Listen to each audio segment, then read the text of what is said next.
We are back with disappointment. It's one of my favorites because I collect all your questions and I try to give the best answer possible.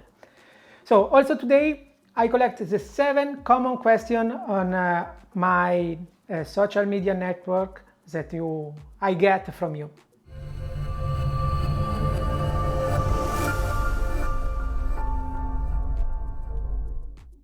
What is the difference between 110, 118 and 140, 80, 18?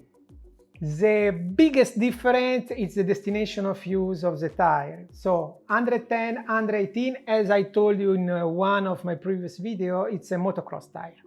So that it means harder carcass, more aggressive knobs because they don't respect the FIM rule. That means having 30 millimeters of knobs. The characteristic of 110, 118 is when you are looking for a riding more close to the motocross, so speed, hard pack normally, or extremely soft condition, because the higher knobs grant you more traction and you don't need so much traction in difficult conditions like when you ride in the forest or in a river. As in this condition you need absolutely the 140, 80, 18 because this tire have a softer carcass, it's a different compound, more soft, and donate you much more grip also in wet condition when you have that type, of slippery roots or stones. Okay, question number 2. How I can understand when it's time to change my mousse?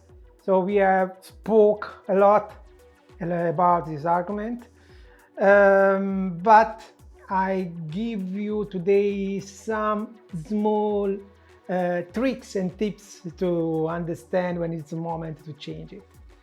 First of all, it's something that you can recognize through the pressure, because mousse give you to your tire a pressure, a certain pressure that normally it's from 0.8 to 1 bar. And when you have the feeling that the pressure is going down, you are in extremely hurry to check the mousse and in case to change, because the bad or the difficult things that you can have with the mousse, it's when you reach a very low level of pressure, can happen that one day from the other you remain with a flat tire completely, because this is the limit of the mousse. When you arrive to 0.4 bar, for example, it's time to change absolutely, as that you can feel through touching the tire. But as I told you many times, you have to check the mousse, you have to take care to them and lubricate and everything. So the best way is to open your tire, check the mousse if it is cutted or something like that. That is the only rule and the best solution to check it. Remember to take a look to the other video where I spoke about the mousses. Okay, number 3. There is any relation between the choice of tires and the suspensions? I can say yes, but it's something more about the package, something like a package, It's between the tire, the mousse, if you use the mousse, or the pressure of the tube and the shock absorber. Because don't forget that tires and suspension, it's a way that the power moves from your motorcycle to the ground. So in this case, it's very important to set up all the points. I spoke a lot also about suspension in one of my videos. Check it. And you can better understand how it's possible to adjust suspension through the correct setup of the tires and the mousses. Question number 4. What is the difference between radial and diagonal tires? Okay, that it's very easy to explain, but in reality it's a completely different process when you build the tire. It's how the ply are applied on the tires, because this make I don't want to speak a lot of technical things because in case if you are interested, we can go more deep in this argument. I tell you just the difference in the use. So the radial tire, you will have a more rigid pattern and a more soft sidewall. This gives you the chance to ride much more aggressive and fast normally on tarmac because you don't have the typical spin of the off-road. With the diagonal one, the tire remain a little more softer on the side where it touches the ground, and this gives you more footprint on the ground and more traction. This basically is a big difference. This is the reason why normally you can see that on a road bike are all radial, the tires, because you need different structure in terms of weight of the motorcycle, of speed, and also of characteristics that you need to ride your motorcycle. There are also some combined solutions on the market. For example, Honda, for his Africa Twin motorcycle, decide to use on the back a radial tire, on the front a diagonal one. This is mainly, I understood better this choice when I tried the motorcycle, because in the rear you need more support when you ride in hardpack or in tarmac, because the motorcycle is heavy and it's fast. But in the front it's better a diagonal tire, because when you ride in off-road you have more feeling on the front wheel, because for the same reasons the motorcycle is heavy, especially when you ride in downhill, you're having a more confidence in the front wheel. It's sometimes save use a life. Question number 5. It's about radial and diagonal tires. What to choose and why? One YouTube channel is not enough to answer to this question under my point of view.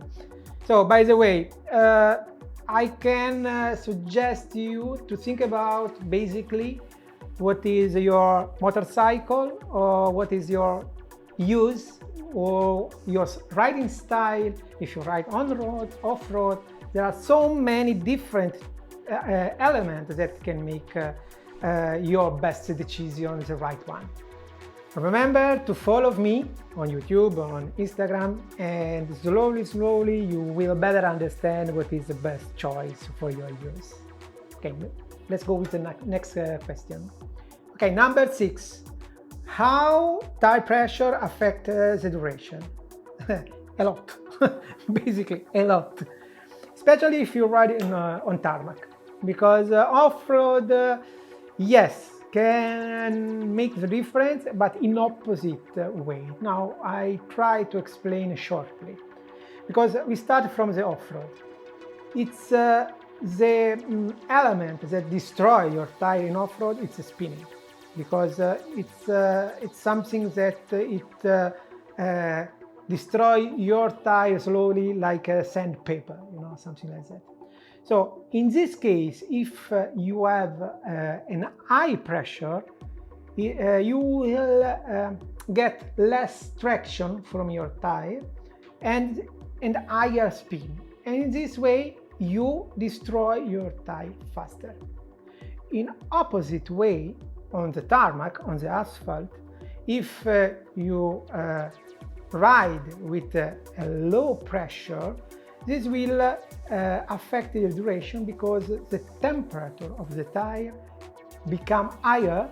Even you have probably more grip, but you have also an higher temperature of the tire. So you can see, especially on the on-road tire, that typical scratch that you can see, something like melted rubber, that it comes from the high temperature. So basically, the correct pressure is really important as your setup of your shock absorber.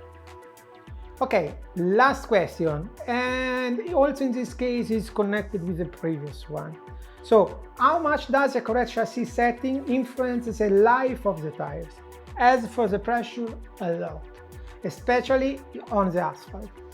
If you can see, especially in sometimes I think all of you saw the image, for example, in MotoGP or Superbike races when they show the tires and looks like melted completely.